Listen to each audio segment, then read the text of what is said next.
नमस्कार भाविको. अधिक मास महात्म्य अध्याय 29.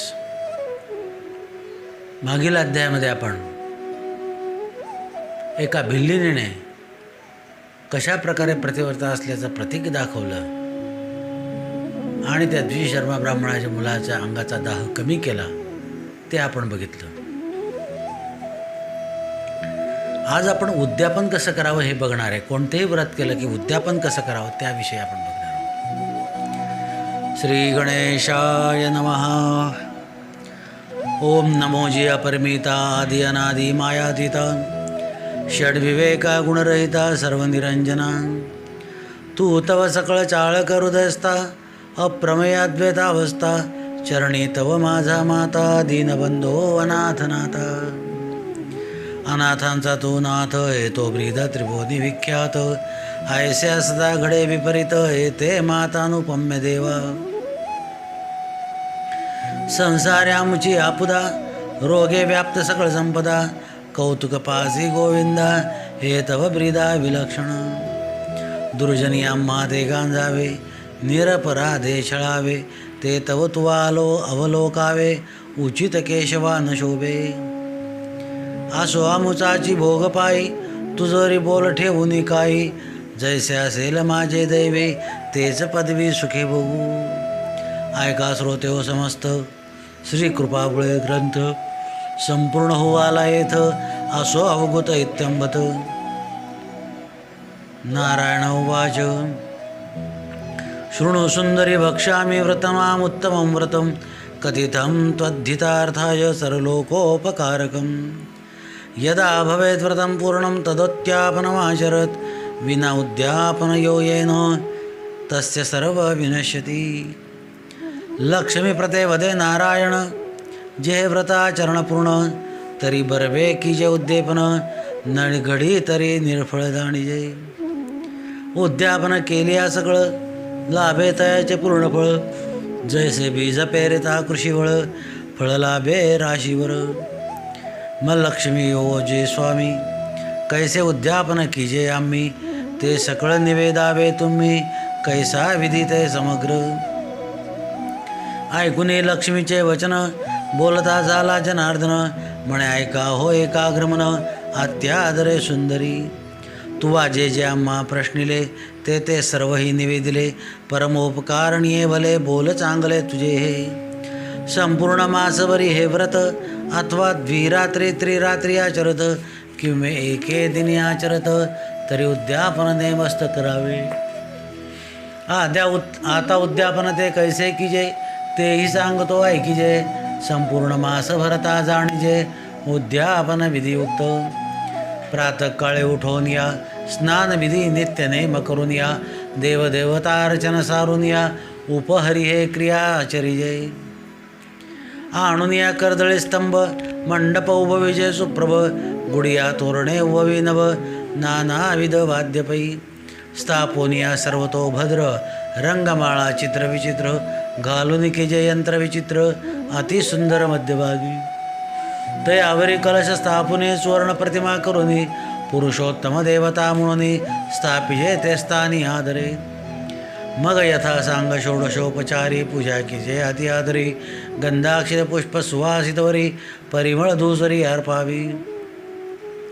नाना नैवेद्य पक्वान्य तांबूल दक्षिणा निरंजन वस्त्रे अलंकार अर्पुन मंगल आरती पैकीजे. मग पाचारुनी ब्राह्मण सह दाम्पत्य असावी जाण तया पूजा करून वस्त्र अलंकार अर्पावे. ऐसे दाम्पत्य त्रयतिणी दशक अक्षरे असावे तेही देख तया ते वायनादिजे प्रत्येक नाना प्रकारेची जाणवा. तोही प्रकार सांगतो ऐक वंशपात्र आपले सुफले प्रत्येक वस्त्र तोरणे फणी करंडक असावी देख घरसोळी. ऐसे वायन विस्तारुनी दाम्पत्य पूजा वस्त्र अलंकार करुनी सुवासित पुष्पमाळिका देवनी अर्पावी दानी वायने. मग यथा सांग ब्राह्मण संतर्पण दाम्पत्यासहित करावे जाण षड्रसांना निर्मून द्यावे भोजन ब्राह्मणाते. संतुष्ट झाल्या ब्राह्मण मी प्रसन्न होतो नारायण ते तव माझे मुख जाण म्हणून आधी पूजावे. वस्तू मात्र जितकी विप्रा ते अर्पाल तिथगी ते तो पावे मजने की जाणल तिके शुभानने भोजन झाल्यावरी बरवे अलंकार भूसरी दक्षिणा घे देऊनी सपरिवारी आशीर्वचना ते घेईजे आता ज्यांनी जो धरिला नेम त्याचा एक एक अनुक्रम प्रातस्थाने करतीजे सप्रेम तेने गंगा पूजन करावे वायनदान अर्पावे गंगासी धेनुदान दिये ब्राह्मणाचे सालंकार सवेत्सेसी दोहन पात्रेसी अर्पावे जे प्रतिदिनी अर्पिती कुंभदान तया ते धातुकुंभ अशुन तया ती पूजा करून ध्यान द्यावे ब्राह्मणाते जे प्रत्यय करीती नक्तभोजन तयाचे दिजे पोळीदान तया ते मुक्तिमी देत पूर्ण अक्षय भुवन प्राप्त होय आता जे मौन्य करीती भोजनाते तयाने मोक्तिगती जे दानाते वरी 1 घंटा देवालय बांधून ते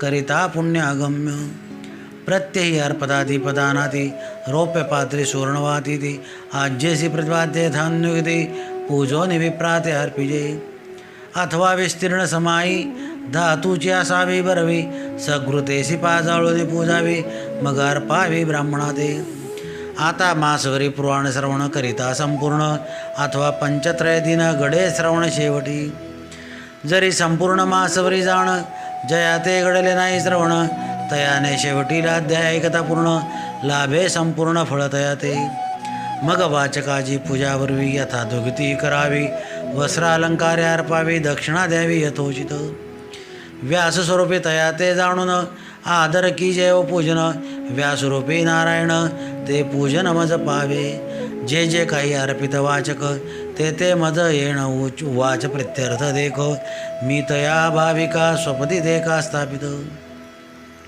नारायण उवाच वाचक पूजिता श्रुत्वा येर्वस्त्रादिभिर्दाददात् मलमासादिदेवोऽहं तेषां तुष्टो न संशय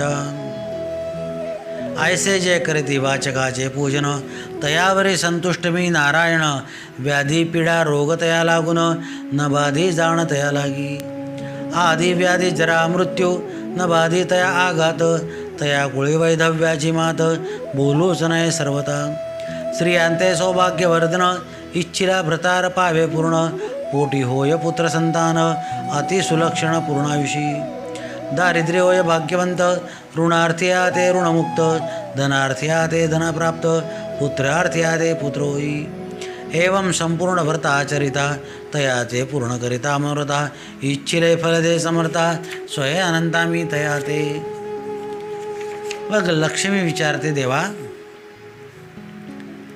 हे अधिक महिन्याचं आपण व्रत सांगितलं पण त्याचं उद्यापन कसं करावं हे तुम्ही सांगा म्हणले त्यामुळे प्रत्येकाला समजेल की कोणतं आपण व्रत केलं त्याचं उद्यापन कसं करावं तेव्हा देव सांगतायत उद्यापन केल्याशिवाय तर पुण्यफळ प्राप्त होत नाही म्हणे म्हणून लक्ष्मी उद्यापन कसं करावं मी तुला सांगतो म्हणले आता 1 मासवर महिनाभर किंवा द्विरात्र त्रिरात्र किंवा एका दिवसाचं जरी व्रत कोणी केलं असेल त्याने उद्यापन करावं आता ते कसं तर लवकर सकाळी उठायचं आहे स्नानविधी नित्यनियम करायचा देवदेवताचं पूजन करायचं केळीचे खांब बनायचे चौरंगावर त्या ठिकाणी नंतर आंब्याच्या पानाचे तोरण करायचे नाना वाद्य वाजवायची आहेत आणि त्या चौरंगावर सर्वतोभद्राची स्थापना करायची मध्य त्याच्यावर एक तांब्याचा कलश स्थापायचा त्याच्यावर सुवर्णाची पुरुषोत्तमाची प्रतिमा स्थापन करायची आहे नाना नैवेद्य पक्वान्न दक्षिणा त्या ठिकाणी अर्पण करायची मग आरती करायची असं पूजा झाल्यानंतर ब्राह्मण बोलवायचे किती तर 33 दाम्पत्य बोलवायचे महिनाअखेरी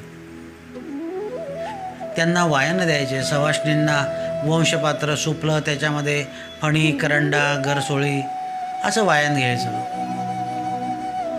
तर वस्त्र अलंकार देऊन त्यांचा गौरव करायचा ना त्यानंतर त्यांना षड्रस अन्नाचं भोजन द्यायचं त्याच्याने मी प्रत्यक्ष प्रसन्न होतो आणि या ठिकाणी पृथ्वीवर जितकी वस्तू तुम्ही त्या ब्राह्मणाला अर्पण कराल त्याच्या 10 पट मी तुम्हाला देतो म्हणले